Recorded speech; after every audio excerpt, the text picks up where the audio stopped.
والعاقبة للمتقين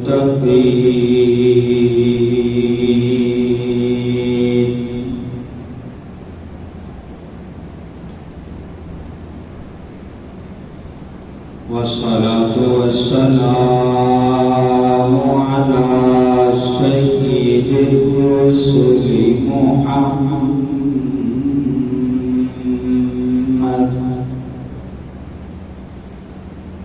وعلى آله وأصحابه أجمعين.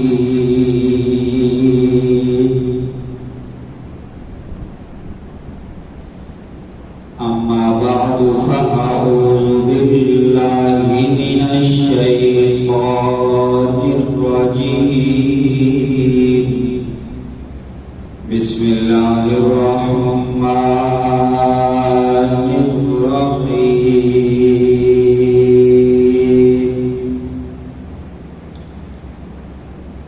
وما تنفقوا من خير فلأنفسكم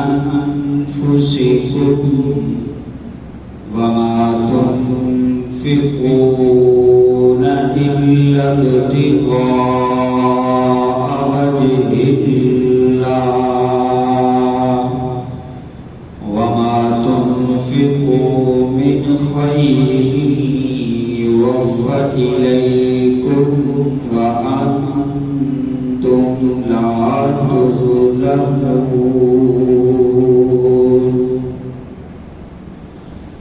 وقال النبي صلى الله عليه وسلم: الطاعم الشاكر كالصائم الصابر. صدق الله العظيم وبلغنا رسوله النبي الكريم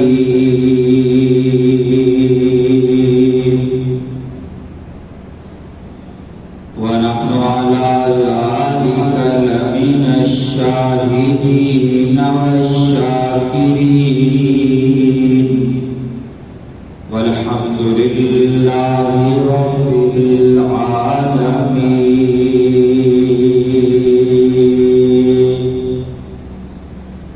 رب اشرح لي صدري ويسر لي أمري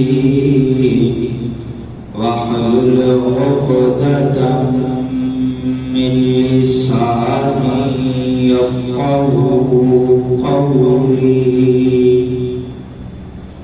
سبحانك لا علم لنا إلا ما علمتنا.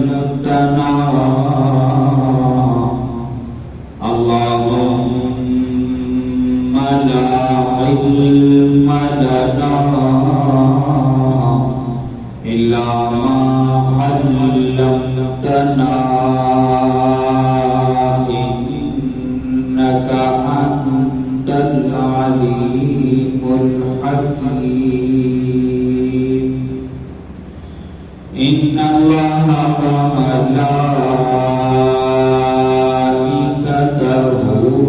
يصلون على النبي يا أيها الذين آمنوا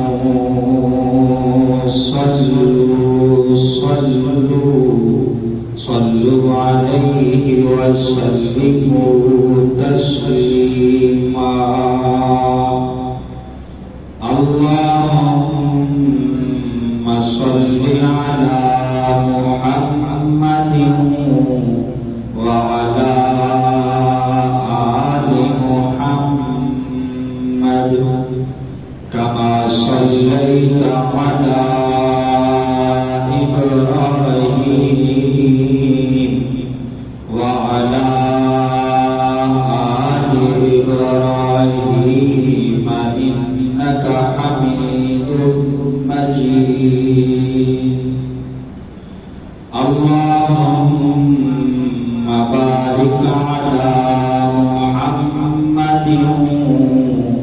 وعلى آل محمد كما باركت على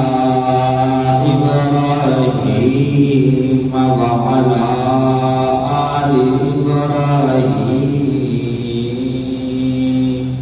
إنك حميد مجيد يا رب صل وسلم دائما أبدا وصل على حبيبك خير الخلق كلهم سبحان ربك رب العزة عما يصفون وسلام على المرسلين والحمد لله رب العالمين.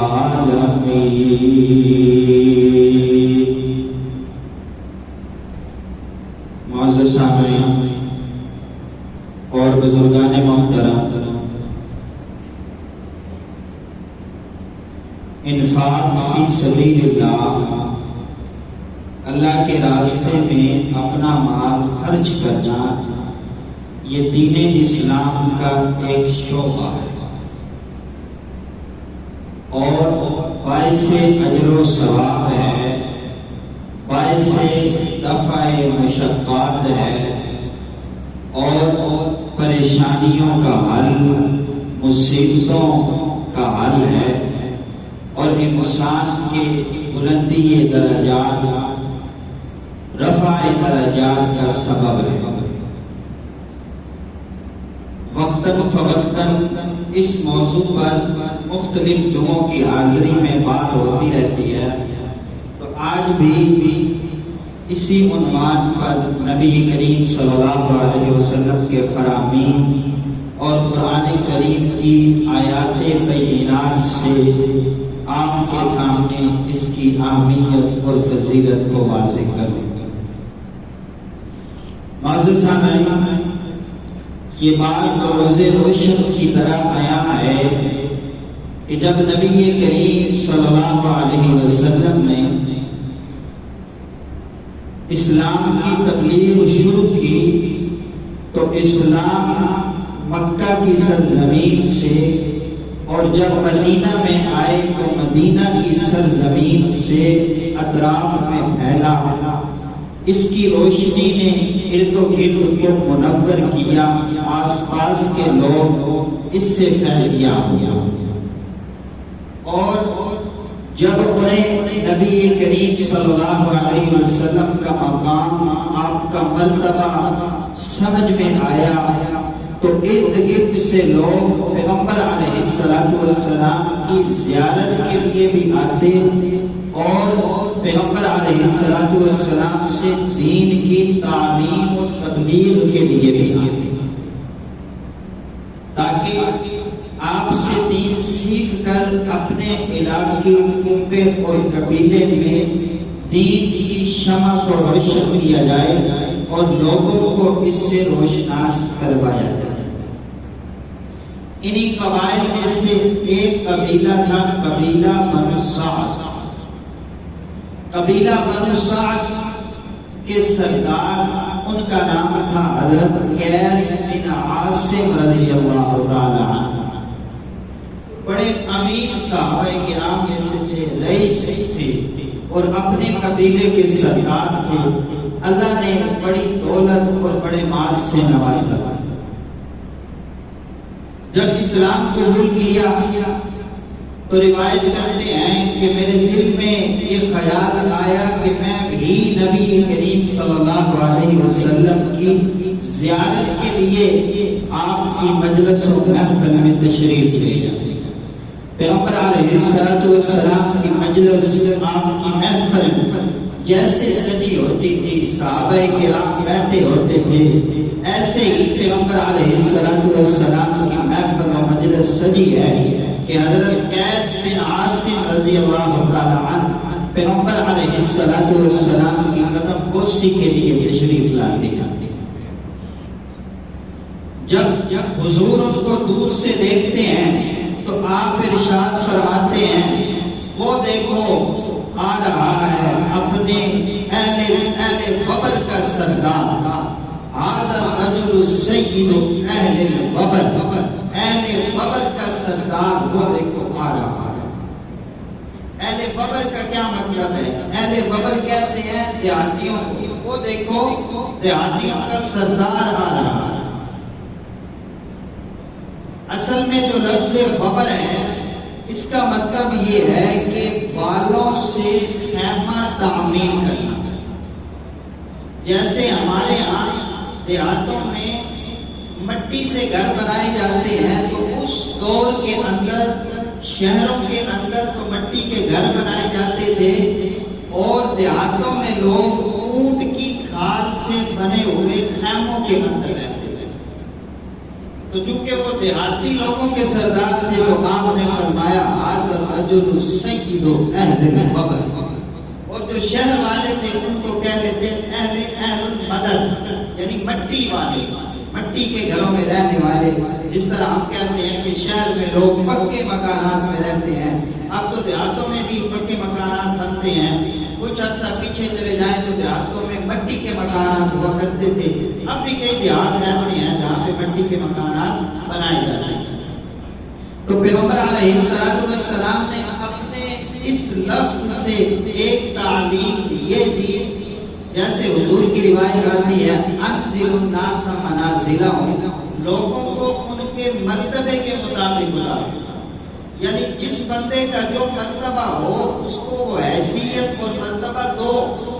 آپ کی محفل اور مجلس میں کوئی بڑا آدمی آتا ہے تو اس کی عزت کرنا، اس کا احترام کرنا، یہ پیغمبر علیہ السلام کی سنت مبارکہ ہے۔ تو آپ نے لوگوں کو، صحابہ کرام کو تعارف کروایا کہ یہ دیکھو دیہات والوں کا سردار آیا، آپ نے ان کے مرتبے کے بارے میں بتایا، اس سے اس کی عزت لازمی طور پر لامحالہ طور پر بڑھی۔ تو حضور کی محفل میں آتے ہیں، حضور سے سوال کرتے ہیں یا رسول اللہ صلی اللہ علیہ وسلم میرے لیے کتنا مال رکھنے کی اجازت ہے، کہ میرے پاس اتنا مال ہو کہ میں اپنی ضروریات پہ بھی خرچ کروں، اگر کوئی طلب کرنے والا، مانگنے والا آ جائے تو میں اس کو بھی دے دوں، اور اگر میرے گھر میں کوئی مہمان آئے تو میں مہمان کی مہمان نوازی بھی کروں۔ تو ان تینوں چیزوں کے لیے مجھے کتنا مال رکھنے کی اجازت ہے کہ میں رکھ سکتا ہوں، اور باقی مال رکھنا میرے لیے بہتر نہیں ہے، اس کی تھوڑی سی تشریح اور وضاحت فرما دیں۔ پیغمبر علیہ السلام ارشاد فرماتے ہیں نعم الرجل اربعون والکثرۃ ستون وویل لاصحاب المعین، یہ نبی کریم صلی اللہ علیہ وسلم کے الفاظ مبارک۔ آپ فرماتے ہیں کہ سب سے بہترین مال 40 ہے، اور 70 کا ہونا یہ کثرت ہے، 60 اور کثرت 60 کا ہونا یہ کثرت ہے، اور ہلاکت ہے 100 والے کے لیے، 100 والے کے لیے ہلاکت۔ اب پیغمبر علیہ السلام کی روایت میں اس بات کی وضاحت نہیں ہے کہ 40 سے مراد کیا ہے، 60 سے مراد کیا ہے، 100 سے مراد کیا ہے۔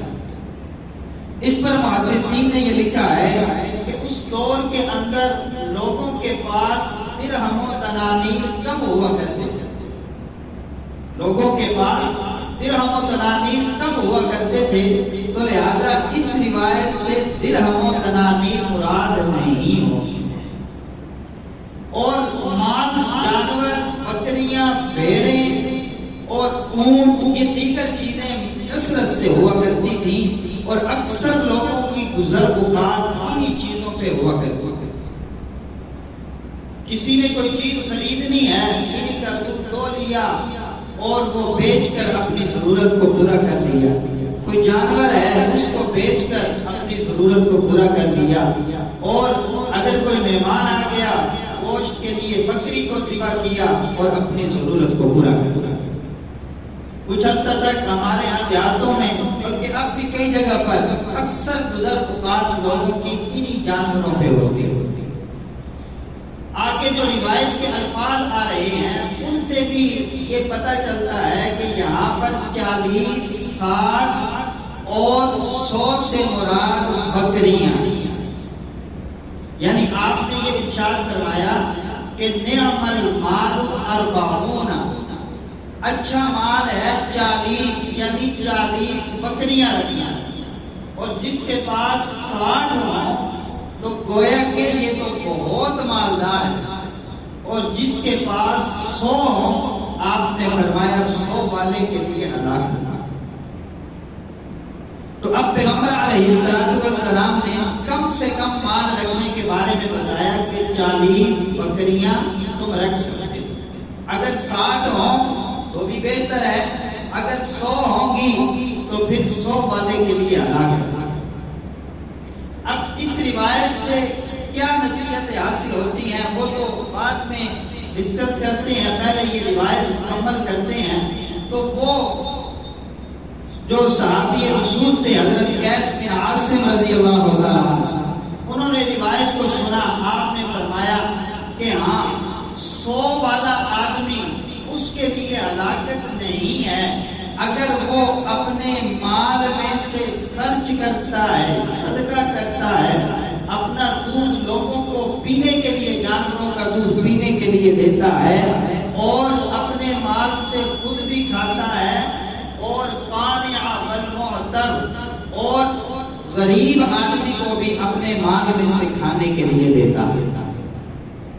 اب روایت کا مطلب آگے چل کے دیکھتے ہیں تو حضرت قیس بن عاصم رضی اللہ تعالیٰ عنہ ارشاد فرماتے ہیں یا رسول اللہ صلی اللہ علیہ وسلم، میرے پاس جو مال ہے، جو جانور ہیں، میں ان جانوروں کو لوگوں پر خرچ کرتا ہوں۔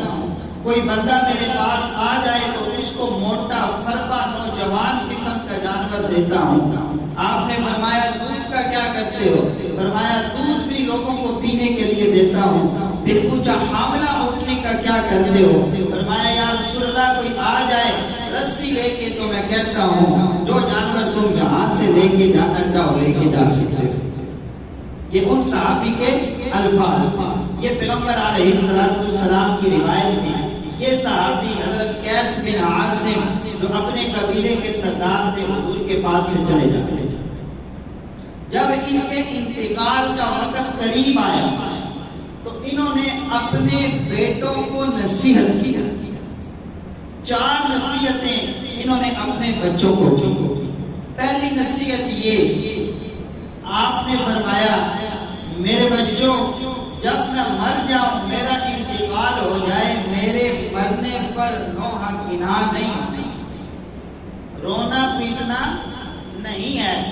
جیسے کہ ہمارے ہاں کوئی بندہ فوت ہو جائے گھر سے تو عورتیں جو ہیں وہ نوحہ کناہ ہوتی ہیں، گریبان پھاڑ لیتی ہیں۔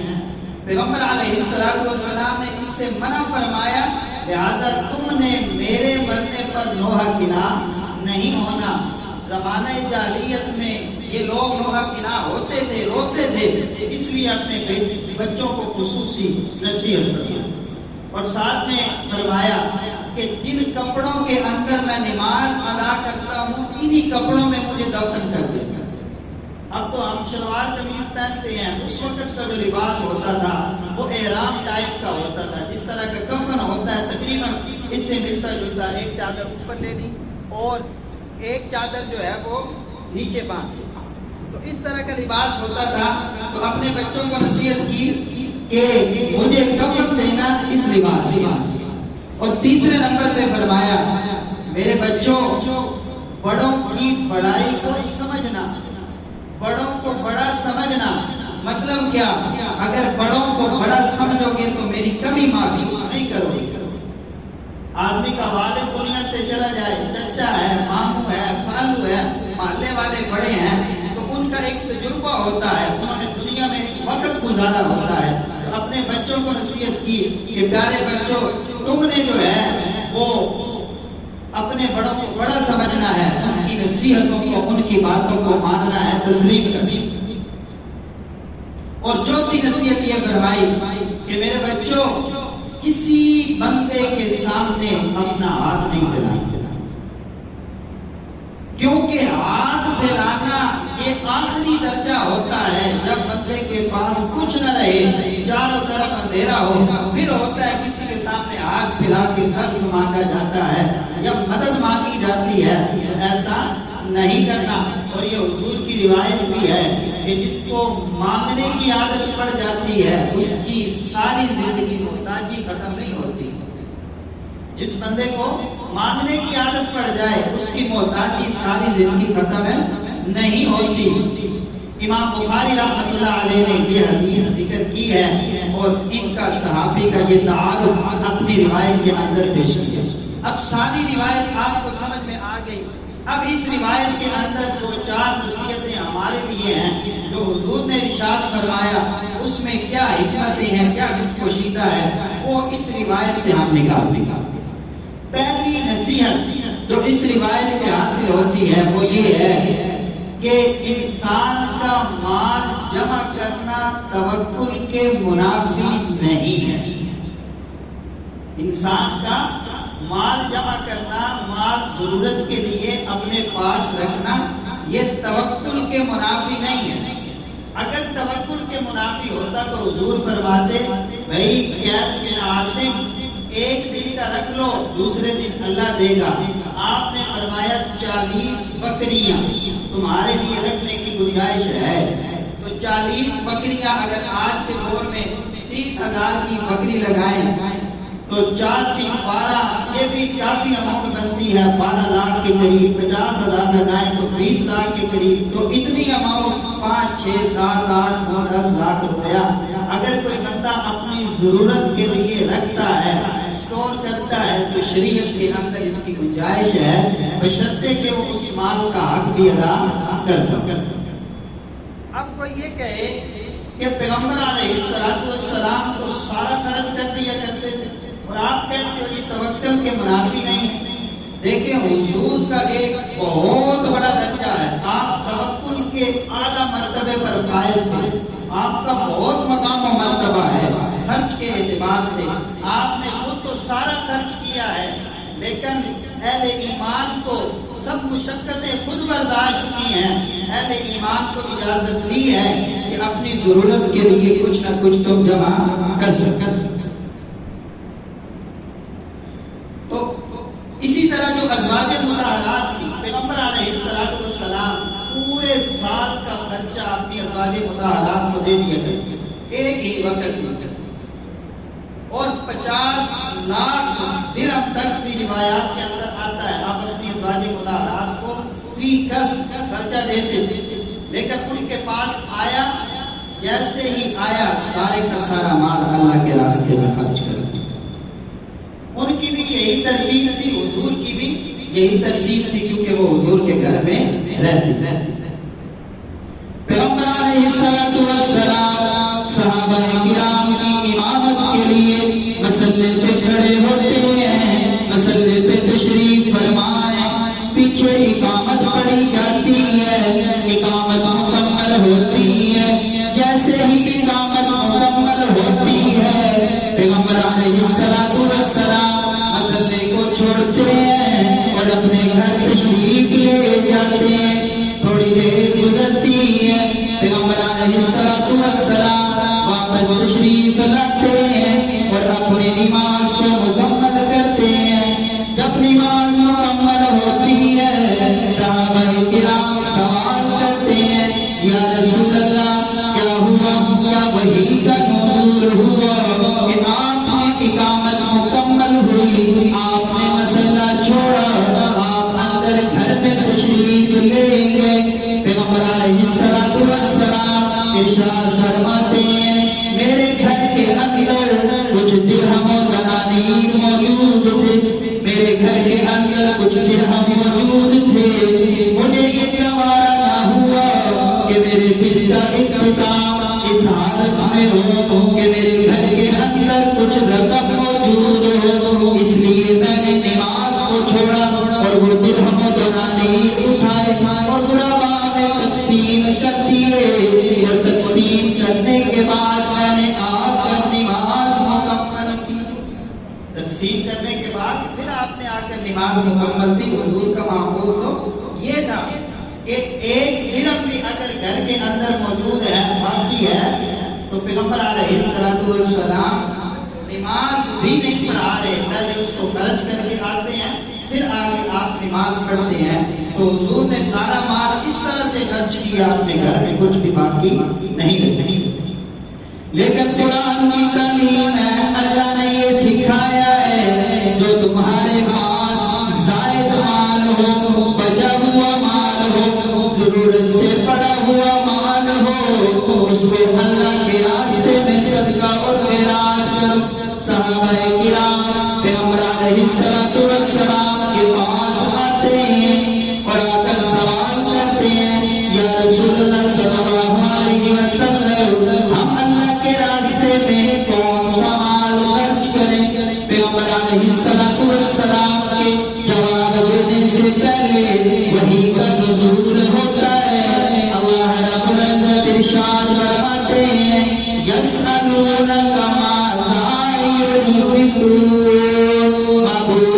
یہ آپ سے سوال کرتے ہیں کہ کون سا مال اللہ کے راستے میں خرچ کریں۔ الہ العالمین ارشاد فرماتے ہیں، آپ ان کو کہہ دیجئے، قل العفو، جو مال ضرورت سے زائد ہو وہ اللہ کے راستے میں صدقہ اور خیرات کر دو۔ تو گویا کہ قرآن کی آیت سے، پیغمبر علیہ السلام کی روایات سے یہ بات پتہ چلتی ہے کہ ضرورت کے لیے مال جمع رکھنا، اس کی اجازت اللہ کی طرف سے بھی ہے، حضور کی طرف سے بھی ہے، یہ توکل کے منافی نہیں۔ ہاں، جو ضرورت سے زائد ہو وہ سارے کا سارا مال اللہ کے راستے میں صدقہ اور خیرات کر دیا جائے۔ جو ضرورت سے زائد ہو وہ مال اللہ کے راستے میں صدقہ اور خیرات کر۔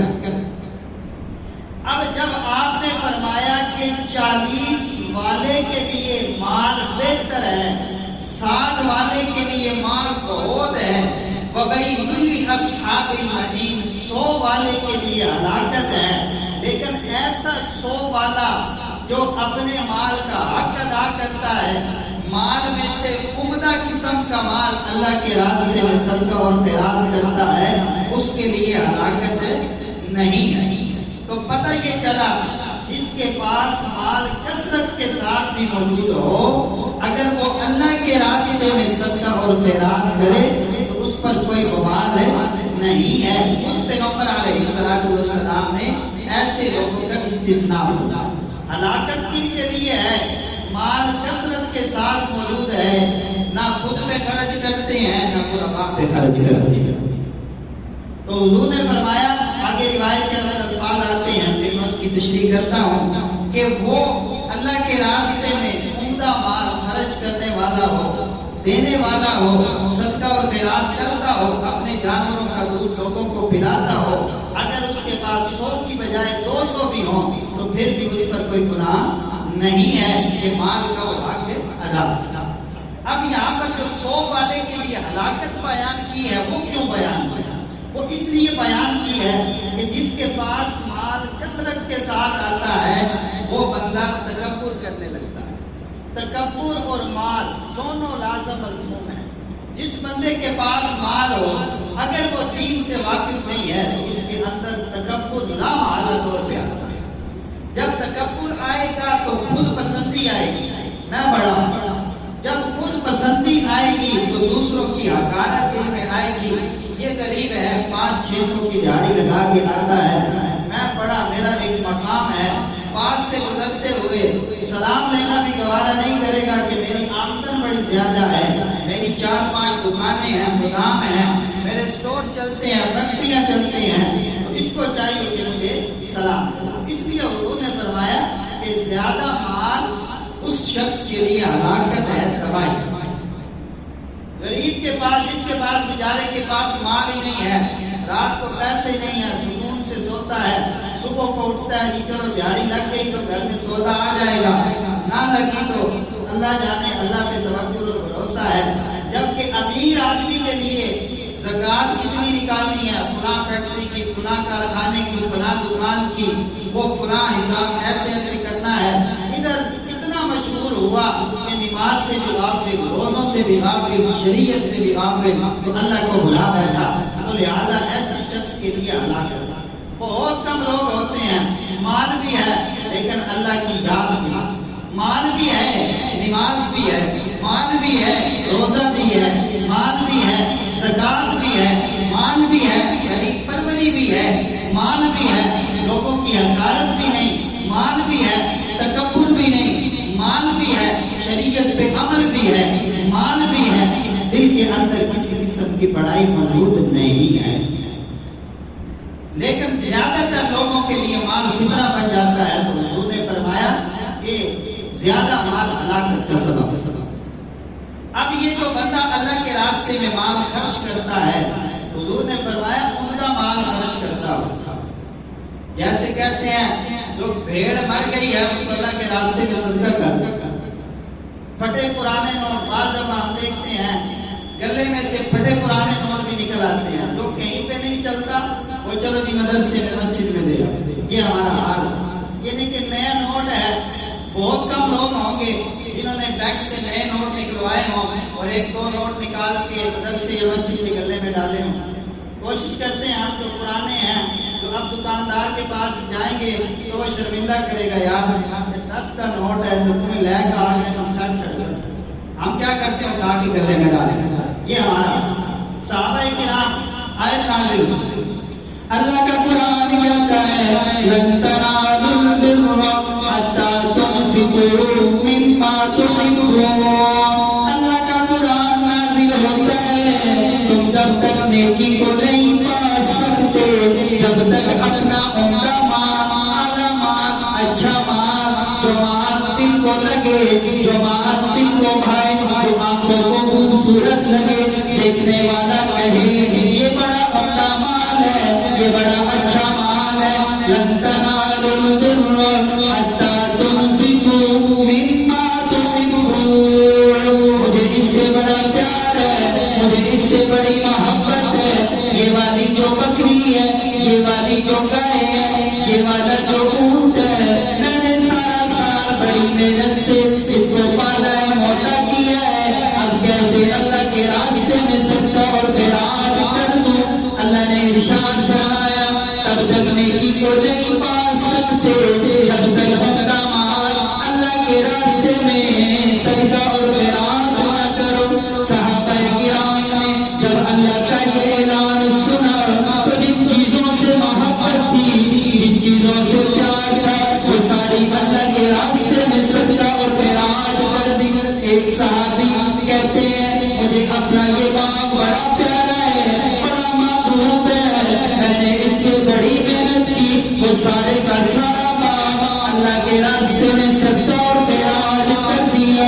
ایک صحابی کہتے ہیں مجھے یہ کنواں بڑا پسند ہے، مجھے اس سے بڑی محبت ہے، سارے کا سارا کنواں اللہ کے راستے میں صدقہ اور خیرات کر دیا، کیونکہ اللہ نے ارشاد فرمایا لن تنالوا البر حتى تنفقوا مما تحبون۔ نیکی کو تب پاؤ گے جب اپنا محبوب مال اللہ کے راستے میں صدقہ اور خیرات کرو۔ تو پیغمبر علیہ السلام نے ارشاد فرماتے ہیں یہ جو مالدار آدمی ہے اگر یہ عمدہ مال، اعلیٰ مال اللہ کے راستے میں صدقہ اور خیرات کرتا ہے پھر اس کے لیے خیریں ہی خیریں ہیں، بھلائیاں ہی بھلائیاں ہیں۔ الہ العالمین ارشاد فرماتے ہیں یا ایھا الذین آمنوا انفقوا من طیبات ما کسبتم، جو تم نے اپنا مال کا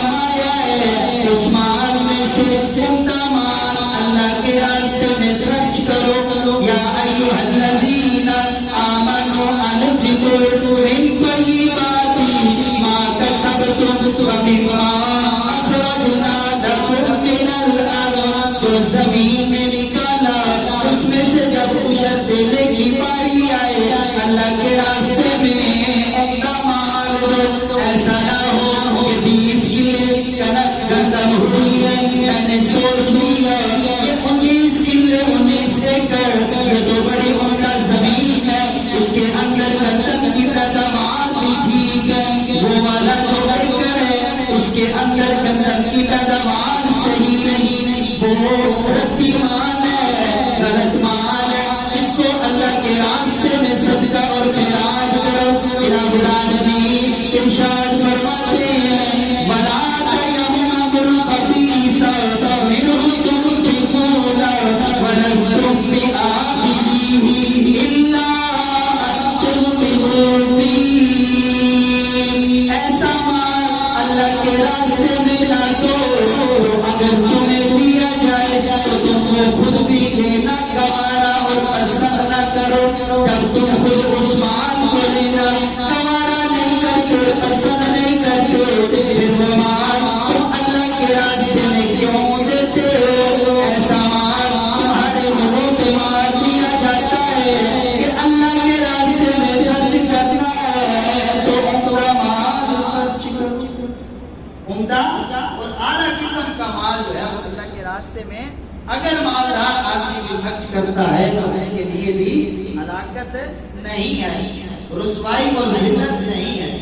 اگر نہیں کرتا تو حضور کی روایت کے بخاری شریف کی روایت ہے، آپ نے فرمایا وَوَيْلٌ لِّأَصْحَابِ الْمَئِينِ، 100 والے کے لیے ہلاکت ہے، یعنی جس کے پاس 100 بکریاں یا اس کے بقدر مال موجود ہے اور وہ اللہ کے راستے میں خرچ نہیں کرتا تو ایسے بندے کے لیے ہلاکت۔ تو اگلی بات یہ پتہ چلی کہ اللہ کے راستے میں عمدہ مال جو ہے وہ خرچ کرنا۔ اب اسی روایت کے اندر پیغمبر علیہ السلام نے ارشاد فرمایا استثناء کے ساتھ، یہ جو مالدار آدمی ہے فَأَكَلَ وَأَطْعَمَ الْقَانِعَ وَالْمُعْتَرَ، یہ خود بھی کھائے اور کانے اور محتر کو بھی کھلائے۔ بہت سے ملنگ آپ کو ایسے ملیں گے، جائیداد اور پراپرٹی کروڑوں کی ہے، کپڑے پہنے ہوئے ہیں جی پھٹے ہوئے، کھانے میں بالکل سادہ سا کھانا، اور جب چلتے ہیں تو ایسے پتہ چلتا ہے جیسے 1 سال سے نہائے نہیں، پچھلی عید پہ نہائے اگلی عید پہ نہائے۔ تو یہ غلط ہے، انسان کے پاس اگر مال ہو تو استعمال بھی کرنا چاہیے۔ پیغمبر علیہ السلام کی روایت ہے، دل کے کانوں سے سنیں، آپ فرماتے ہیں ان اللہ یحب، یہ نہیں یرید نہیں، یرید کا مطلب ہوتا ہے چاہنا، چاہنا اور ہوتا ہے محبت کرنا اور ہوتا ہے۔ ان اللہ یحب، اللہ تعالیٰ پسند کرتے ہیں، محبوب کرتے ہیں اس بات کو ان یرا اثر نعمتہ علیہ، کہ میں اپنی دی گئی نعمت کا اثر اپنے بندے کے اوپر بھی دیکھوں۔ اور یہاں پہ کئیوں کی حالت مال پڑا ہے، کئیوں کی حالت یہ ہوتی ہے اگر میرا خیال ہے وہ رومال رکھ کے ایسے بیٹھ جائے تو لوگ اس کی جھولی میں ڈال کے جائیں گے کہ یہ تو غریب پڑا ہے۔ تو مال ہو اس کا اثر انسان کی سواری میں، گھر میں، کپڑوں میں نظر آنا چاہیے کہ اللہ کی نعمت ہے، برا اثر نظر آنا۔ حضور نے فرمایا الطاعم الشاکر کالصائم الصابر، کھانا کھا کر شکر کرنے والا اللہ کا وہ روزہ رکھ کر صبر کرنے والے کی طرح، یعنی جس بندے نے روزہ رکھا، روزہ رکھنے کے بعد صبر کیا، تو ایسا بندہ جس کو اللہ نے کھانا دیا، کھانا کھا کے اس نے اللہ کا شکر ادا کیا، تو یہ دونوں بندے اللہ کے نزدیک برابر ہیں۔ تو لہذا آپ نے فرمایا اکلا، وہ مالدار آدمی اپنا مال خود بھی کھاتا ہو، اس کے لیے ہلاکت نہیں ہے۔ پھر آپ نے فرمایا کہ وَأَطْعَمَ الْقَانِعَ وَالْمُعْتَرَ، وہ کانے اور معتر کو بھی کھلائے۔ اب یہ کانے اور معتر کیا ہے؟ لفظ کانے کہتے ہیں قناعت کرنے والے، ہماری زبان میں اگر پنجابی میں آپ سمجھیں تو سفید پوش، کانے کہتے ہیں سفید پوش، جو نہ تو اپنے کسی عمل سے ظاہر ہونے دے اور نہ ہی زبان سے ظاہر ہونے دے کہ وہ غریب ہے۔ امیر آدمی ہو چاہیے کہ ایسے لوگوں کو کھلائیں، ایسے لوگوں کو دیں۔ گھر میں بیچارہ جائے، گھر میں کھانے کے لیے شام کا کھانا بھی نہیں، لیکن باہر لوگوں کو لگتا ہے کہ یہ بہت بڑے چودھری صاحب، اور مائع کا لٹھے کا سوٹ پہنا ہوا ہے جی، اور بہترین قسم کی کھیڑی اور جناب خوشبو لگائی ہوئی ہے، ایسے لگتا ہے کہ گھر کروڑوں کی پراپرٹی پڑی۔ تو ایسے بندوں کو ڈھونڈ ڈھونڈ کر ان کو مال دینا چاہیے، پتہ کر کے آس پاس سے کہ اس بندے کے گھر کی حالت کیا ہے۔ میں نے کچھ جمعوں پہلے بھی یہ بات آپ کی گوش گزار کی تھی کہ مجھ سے خود ایک بندے نے، سفید پوش بندے نے رابطہ کیا اور کہنے لگا حضرت کوئی ہمارے بارے میں بھی ترغیب دیا کرے لوگوں کو۔ خود اس نے نہیں کہا میں کوئی غریب ہوں، اس نے یہ نہیں کہا میں غریب ہوں، لیکن اس کے حالات مجھے معلوم تھے، میں آپ کو بتا رہا ہوں۔ اس نے یہ نہیں کہا میں غریب ہوں، اس نے کہا جو ہم جیسے سفید پوش ہوتے ہیں ان کے بارے میں بھی لوگوں کو ترغیب دیں گے، ان کو بھی جو ہے وہ اپنا مال خرچ کریں تاکہ اللہ ان سے راضی ہو۔ اور معتر کہتے ہیں اس بندے کو جس کے پاس کھانے پینے کے لیے موجود نہیں ہے لیکن وہ زبان سے بھی نہیں کہتا اور سوال بھی نہیں کرتا، زبان سے بھی نہیں کہتا، سوال بھی نہیں کرتا۔ اس کی مثال ایسے سمجھ لیں، آپ نے بازار سے جلیبیاں خریدی، کوئی بندہ آپ کے ساتھ چل رہا اور تھوڑی دیر کے بعد آپ کو کہے پٹھیاں توڑ سن، تھوڑی دیر چلنے کے بعد پھر کہے پٹھیاں توڑ سن۔ اب اس کا مطلب کیا ہے؟ وہ بیچارہ مانگ تو نہیں رہا لیکن اس کا بھی دل کر رہا ہے کہ تھوڑی سی جلیبیاں مجھے بھی مل جائیں۔ تو ایسا بندہ، اس کو اللہ نے فرمایا کہ یہ معتر ہے۔ تو فرمایا اب عمل قانع بالمعتر، کہ یہ جو امیر آدمی ہے یہ تب ہلاکت میں نہیں ہے، خود بھی کھاتا ہے، کھانے کو بھی کھلاتا ہے، معتر کو بھی کھلاتا ہے۔ کھانے سے مراد پنجابی کا کھانا نہ سمجھ لیں، قانع، خواب بڑا نون اور عین، قناعت کرنے والا، لوگوں کے سامنے جو ہے وہ اپنے مانگتا نہیں، بھیک نہیں مانگتا۔ یہ جو سوال کرنے والے ہوتے ہیں بعض کے بیچاروں کے حالات اچھے نہیں ہوتے، لیکن جو پیشہ ور لوگ ہوتے ہیں وہ کھانے میں آتے ہیں، نہ معتر میں آتے ہیں، نہ سائل میں آتے ہیں، یہ پیشہ ور فقیر ہیں، ان کو مال دینے سے گریز کرنا چاہیے۔ ہو سکتا ہے آپ نے ان کی دیہاڑی 3-4 ہزار لگوا دی، تو اب کسی کا دماغ خراب ہے، جو دین کو دین سمجھتا ہے، شریعت کو شریعت سمجھتا ہے، اس کی بات تو الگ ہے، لیکن عام اسباب کے درجے میں اس کو پتہ ہوگا کہ مانگنے سے 4,000 مل جاتے ہیں، مستریوں کے ساتھ جو ہے وہ تگاری اٹھائیں تو شام کو 1,000 روپیہ ملتا ہے، تو پھر مانگنے میں کافی ہے، سارا دن آرام سے بیٹھنا۔ تو ایسے جو پیشہ ور فقیر ہیں ان کو دینے سے گریز کریں۔ آپ کے سامنے اللہ تعالیٰ قرآن کریم میں ارشاد فرماتے ہیں وَمَا تُنْفِقُوا مِنْ خَيْرٍ فَلِأَنفُسِكُمْ۔ مختصر بات کرتا ہوں کہ جو تم خرچ کرتے ہو اپنے لیے کرتے ہو، اللہ کے راستے میں خرچ کرتے ہو، کس کے لیے کرتے ہیں؟ نہ تو اللہ کے لیے، نہ تو فقیر کے لیے اور نہ ہی کسی غریب کے لیے، اللہ کی رضا کے لیے اور اپنے لیے، اپنے فائدے کے لیے۔ وَمَا تُنْفِقُونَ إِلَّا ابْتِغَاءَ وَجْهِهِ، اور جو تم اللہ کے راستے میں مال خرچ کرتے ہو یہ اللہ کی رضا کے لیے خرچ کرتے ہو۔ مقصود اللہ کی رضا ہے، اللہ کی رضا سے مقصود اپنی کامیابی ہے، اپنی کامیابی یہ کہ میں جنت کے اندر چلا جاؤں۔ خرچ کرنے کا مقصد یہ ہے۔ اگر خرچ کرنے کی فضیلت نہ ہوتی، ہم کسی فقیر، یتیم، غریب، مسکین، کانے، معتر، سائل کو 1 روپیہ بھی کھانے کے لیے نہ دیتے، یہ حقیقت ہے۔ تو اس کی اہمیت ہے تو ہم لوگوں کو ان کو کھانے پینے کے لیے دیتے ہیں اللہ کی رضا کے لیے۔ وَمَا تُنْفِقُوا مِنْ خَيْرٍ يُوَفَّ إِلَيْكُمْ، اللہ نے ایک بڑا خوبصورت اعلان کیا، جو بھی تم اللہ کے راستے میں، لفظ ماں کا مطلب ہے جو بھی تم اللہ کے راستے میں خرچ کرتے ہو، کوئی بھی چیز ہے، ماں کا لفظ دنیا کی ہر چیز پہ دلالت کرتا ہے، جو بھی تم اللہ کے راستے میں خرچ کرتے ہو، وَمَا تُنْفِقُوا مِنْ خَيْرٍ يُوَفَّ إِلَيْكُمْ وَأَنْتُمْ لَا تُظْلَمُونَ، تمہیں اس کا پورا اجر دیا جاتا ہے، بدلہ دیا جاتا ہے، لا تظلمون، ذرہ برابر بھی اجر میں کمی بیشی نہیں۔ مال غریبوں کو دینا ہے اپنے فائدے کے لیے دینا، مدرسے میں دینا ہے اپنے فائدے کے لیے دینا، مسجد میں دینا ہے اپنے فائدے کے لیے دینا۔ اب آئیے اس طرف، ہماری جو مسجد ہے یہ یا ہمارے جو مدرسے ہیں یہ کانے ہیں اور معتر ہیں۔ مسجد خود کسی کے آگے ہاتھ نہیں پھیلاتی، لیکن حالت دیکھ لیں مسجد ماشاءاللہ بہت خوبصورت۔ ویسے تو ہمیں بھی اللہ کھلاتے ہیں، مسجدیں بھی اللہ ہی آباد کرتے ہیں، مدارس بھی اللہ ہی چلاتے ہیں، لیکن اسباب کے درجہ کی بات کر رہا ہوں۔ اسباب کے درجہ میں ہم کما کے کھاتے ہیں، مسجد کما کے نہیں کھاتی، مدرسہ کما کے نہیں کھاتا، مسجد ہمارے پیسوں سے چلتی ہے اسباب کے درجے میں، مدرسے ہمارے زکوٰۃ، صدقات اور خیرات سے چلتے ہیں۔ تو یہ سوال بھی نہیں کرتے، سوال بھی ہم خود کرنے والے ہوتے ہیں، چلانے بھی ہم نے ہیں۔ اب مسجد کو چلانا یا مدرسے کو چلانا مجھے اکیلے کی ذمہ داری نہیں، آپ لوگوں کی بھی ذمہ داری ہے۔ مجھے آپ نے اپنے مشورے سے، ارادے سے یہاں پہ بٹھا دیا، جو میرے ذمہ ڈیوٹی لگائی مسجد کی خدمت کو میں کر رہا ہوں، لیکن ذمہ داری سب کی ہے کہ مساجد کو آباد رکھیں، مدارس کو آباد۔ تو یہاں پہ آئے ہوئے لوگوں کو جتنی سہولت آپ دیں گے، آپ کی زندگی میں بھی اور آپ کے مرنے کے بعد بھی یہ ثواب آپ کے نام اعمال میں جمع ہو جائے۔ آپ دیکھیں، میں نے رمضان میں بتایا تھا کہ صدقۃ الفطر کس لیے دیا جاتا ہے کہ روزوں میں جو کمی کوتاہی رہ گئی اللہ اس کو معاف کرے، اس لیے صدقۃ الفطر دیا جاتا ہے۔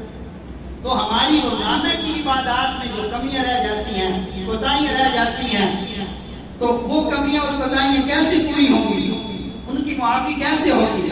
ہم اللہ کے راستے میں روزانہ کی بنیاد پر ماہانہ، سالانہ جب اللہ کی رضا کے لیے اللہ کے راستے میں مال خرچ کریں گے تو ہماری ان کوتاہیوں سے درگزر فرما کر اللہ رب العزت ہمارے اعمال کو قبول فرمائے۔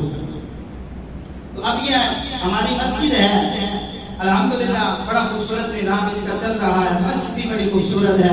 ابھی گرمیاں ہیں اور لائٹ بجلی بھی بہت زیادہ جا رہی ہے، تو اس کے لیے آپ حضرات سے اپیل ہے، آپ سب کی ڈیوٹی ہے اپیل کرنا، لیکن میں چونکہ یہاں پہ بیٹھا ہوں تو آپ سب کی طرف سے، آپ سب سے میں یہ اپیل کر دیتا ہوں کہ آپ لوگوں نے خود اپنی طرف سے، اپنے دوست احباب کے تعاون سے ترتیب یہ بنی ہے کہ مسجد کے اندر جو سولر سسٹم لگا ہوا ہے اس کو تھوڑا سا بڑا کیا جائے۔ جو 6 پلیٹیں پہلے سے موجود ہیں ان کو اٹھا کر مدرسے میں شفٹ کیا جائے گا، مدرسے کا سارا سسٹم جو ہے وہ سولر ہو جائے گا اور بچے پڑھیں گے، بچے سارا دن۔ اب ظاہری بات ہے ایک بندہ گرمی میں بیٹھا ہو، اس کے آگے قرآن رکھا ہو، وہ کبھی ادھر سے خارج کرے گا، کبھی ایسے ایسے کرے گا، جب پنکھا چل رہا ہوگا وہ بڑے سکون سے تلاوت کرے گا اور یکسوئی کے ساتھ قرآن پڑھے گا۔ اور یہ بچے فجر سے لے کر عشاء کی نماز تک یکسوئی کے ساتھ اللہ رب العزت کے کلام پاک کو پڑھتے ہیں۔ مسجد کے لیے 9 پلیٹوں کی ریکوائرمنٹ ہے کہ یہاں پر بڑا سسٹم لگوایا جائے تاکہ مسجد کا جو سارا سسٹم ہے وہ بھی سولر پہ ہو جائے۔ نمازوں کے اندر یہ جمعہ کی حاضری میں کوئی اس طرح کی مشقت پیش نہ آئے کہ جنریٹر خراب ہے، لائٹ بند ہو گئی اور جناب سارے نمازی پسینے میں شرابور ہو گئے اور جب باہر نکلتے ہیں تو پھر انتظامیہ کو کوستے ہوئے، برا بھلا کہتے ہوئے نکلتے ہیں، جو ہماری خود کی اپنی ترتیب ہے، ہم یہ کرتے ہیں۔ تو لہٰذا ان چیزوں سے بچنے کے لیے یہ جو خرچے کا اسٹیمیٹ ہے وہ تقریباً ہے 2 لاکھ۔ 2 لاکھ روپے کچھ بھی نہیں۔ یہاں پر ایک بات یہ بھی ذہن میں رکھیں، آپ جو خود اپنی جیب سے دے دیں اس کا ثواب بھی آپ کے ذمہ ہے ہی ہے۔ آپ نے کسی بندے کو تیار کیا، کسی بندے سے آپ نے رقم اٹھا کے وہ مسجد میں دے دی تو اس بندے کو تو ثواب ملے گا، جتنا اس کو ملا ہے اتنا آپ کو بھی ملے گا۔ اور یہ جب تک یہ سولر سسٹم، یہ پلیٹیں مسجد کے اندر لگی رہیں گی آپ کو اس کا ثواب جو ہے وہ ملتا رہے گا۔ تو لہذا آپ احباب کی طرف سے، آپ احباب سے یہ اپیل ہے کہ آپ احباب یہ تھوڑے سے پیسے 2 لاکھ روپے جمع کروائیں، جتنی آپ کی گنجائش ہے آپ دے سکتے ہیں اپنی جیب سے 500,000 روپے، وہ ابھی آپ باہر سولر سسٹم کے نام سے وہاں پہ جو ساتھی بیٹھے ہوں گے ان کو جمع کروا دیں گے۔ اور نیکسٹ آپ کوشش کریں گے اپنی طرف سے جو احباب امیر ہیں، صاحب مال ہیں، صاحب وسعت ہیں، ان کے پاس مال ہے، ان کے پاس جائیں گے، ان سے ملیں گے اور ان کو آپ تھوڑے سے فضائل سنا کر اس کی ترغیب دیں گے اور ان کی طرف سے جو پیسے ملیں وہ بھی آگے آپ یہاں پہ جمع کروائیں گے تاکہ جلد از جلد جو ہے یہ کام پایہ تکمیل کو پہنچے اور لوگوں کو سکھ ملے۔ اللہ رب العزت ہماری عبادتوں کو، کوششوں کو، کاوشوں کو اپنی بارگاہ میں قبول و منظور فرمائے۔ وآخر دعوانا الحمدللہ۔